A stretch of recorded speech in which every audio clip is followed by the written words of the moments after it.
Hello, everyone. My name is Jasmine Filter, and today I will be sharing with you guys a comprehensive guide to transition planning. So, under IDEA, the Individuals with Disability Education Act, schools are required to provide individualized transition planning services as a part of your child's individual education plan.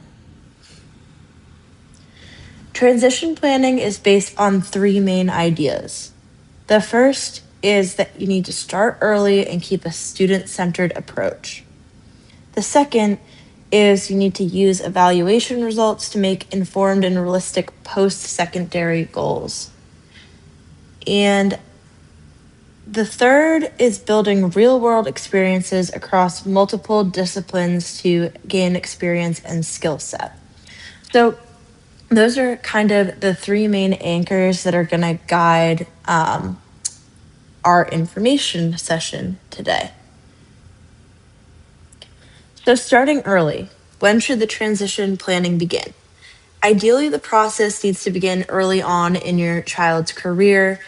Honestly, your child should begin discussing what they're going to do post high school as early as middle school.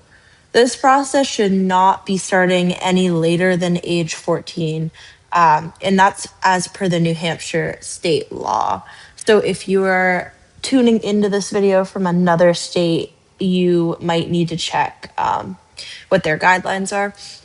Transition planning is a process, and it's not defined by a singular meeting at the end of high school. So these meetings, like I said, they can start as early as late middle school, 7th or 8th grade, but they should not begin occurring after freshman year. That's too late in the process. So that next pillar is keeping a student-centered approach. Transition planning should be solely based on your child's interests and goals. If it is helpful in the planning process, please consider framing your mindset in a person-centered way that attends to your child's hopes, dreams, wants, and needs. Post-secondary goals can include, but are not limited to, training, independent living, higher education, vocational rehabilitation, or even employment. And the path your child has in mind needs to be reflected in his or her IEP, including annual measurable goals. These goals need to be updated as hopes, dreams, and desires change, as we all know they will as the person grows. Using evaluation and assessment. So, a person centered approach uses knowledge on interests, skills, transition evaluations, and other assessments. These evaluations will reveal important information about your child's preferences and needs, which will then be transferred to the IEP and turned into measurable goals towards a post-secondary pathway. Transition assessments can be done using formal testing methods, but there are also informal assessments that can be done. Assessments need to be age appropriate, as transition planning, like I said, can start as early as middle school. Writing transition plans into the IEP. Your child's IEP should already contain the courses they are currently taking, as well as the classes they are planning to take throughout high school. Courses are mapped out in advance, and as we know, as it's the same for every other child, these things that are mapped out are to get the child towards their end goal, whether that is going to college, going to vocational school, etc. IEPs must contain clearly written goals. The school must invite your child to the IEP meeting if the topic of conversation is related to transition planning and related services. Your child should already be going to IEP meetings, but since this directly involves their future, they absolutely need to be there. And students have the right to invite members from agencies they are working with to their transition planning meetings. Possible members might include an employer, vocational rehabilitation coordinator, etc. In addition to this, to the annual IEP meeting, parents can request additional meetings to make sure transition goals are being met. Honestly, they should be doing this because it's important to update things as goals change. overview of what your New Hampshire schools process might look like. So, looking at freshman year, which is typically age 14, your child's case manager, that's a part of the IEP team, will provide information on vocational rehabilitation in New Hampshire and will offer to put you in contact with them. Students will also create a yearly list of future aspirations. Course guidance is usually in conjunction with their interests. Again, this is all stuff I've kind of talked about already. Students with an IEP might be encouraged to take a transition planning class. This is if your school offers it. I know the school that I talked to in gaining this information does offer that, and this is a New Hampshire based school. So, in this transition planning class, students would learn life skills, explore job opportunities, and much more.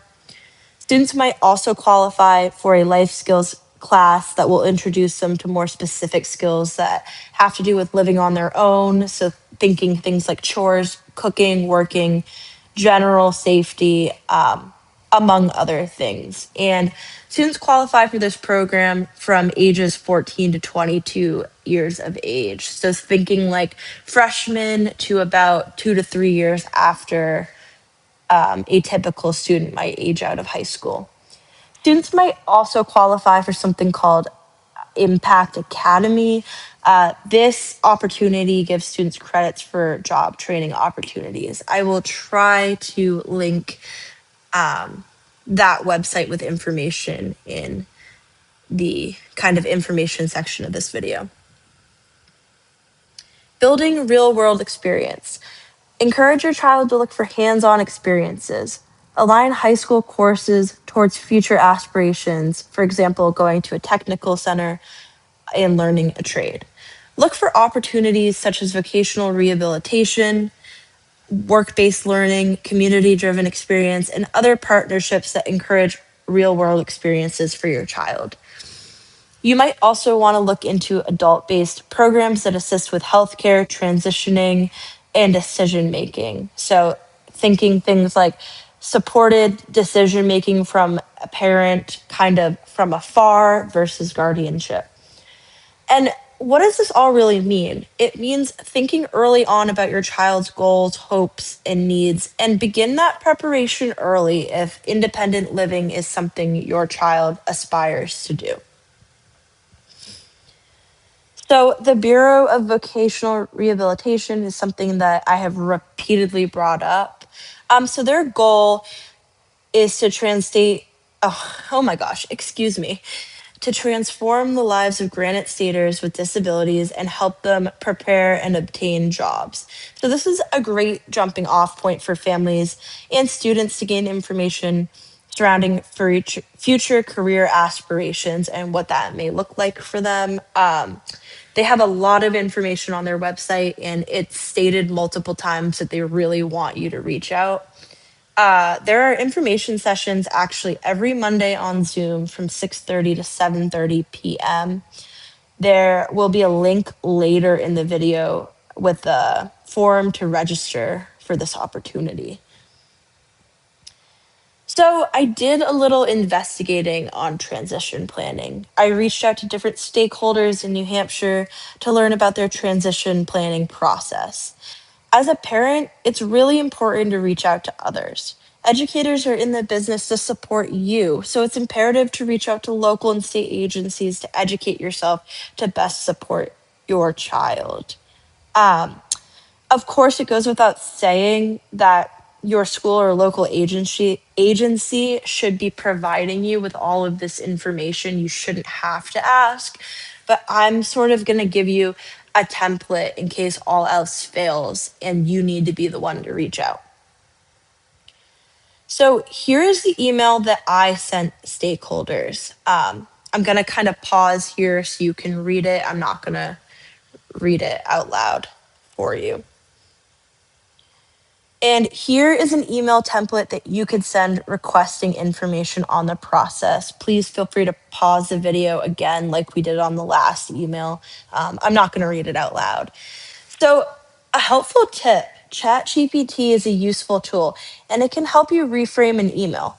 For example, I took the previous email, which I had written as a student looking to gain information on transition planning, I popped it into ChatGPT and I said, please keep my words and my tone the same, but reframe this so it's coming from a parent's point of view.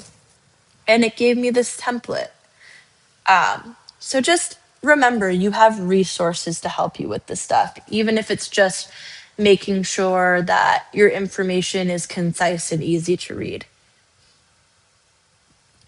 So, what resources are available if you're still having questions? So, we have the Disability Rights Center in Concord. We have the Office of the Special Education Advocate in New Hampshire. This can be for advocacy help and resources. The IEP Deep Dive Guide for Parents in K to 12 New Hampshire. It was perfect for like any quick questions you have. Procedural safeguard, the laws and rights in special educations, and then vocational rehabilitation. I'm gonna remind you guys, this one is the link to sign up for those parent information sessions if that is something you are looking for. And then major choice career mentorship, which is another amazing resource. On this page, I have all of the resources I used, all of the people I reached out to. Same thing on this page. So, once again, I wanted to provide this guide so that families would have a jumping off point for questions they had on the transition planning process. Through my interviewing and research, I have found that many parents simply are not told about transition planning. They don't know it's something that their child is eligible for, and their school simply maybe didn't even involve them in the process and did it with their child without their knowledge. So that's all to say that I wanted to streamline the process, make it easy for families to read, and provide helpful information. So I hope that this video has helped you and that you continue to reach out to these stakeholders for information. I know that I will continue to do that as well. Thank you.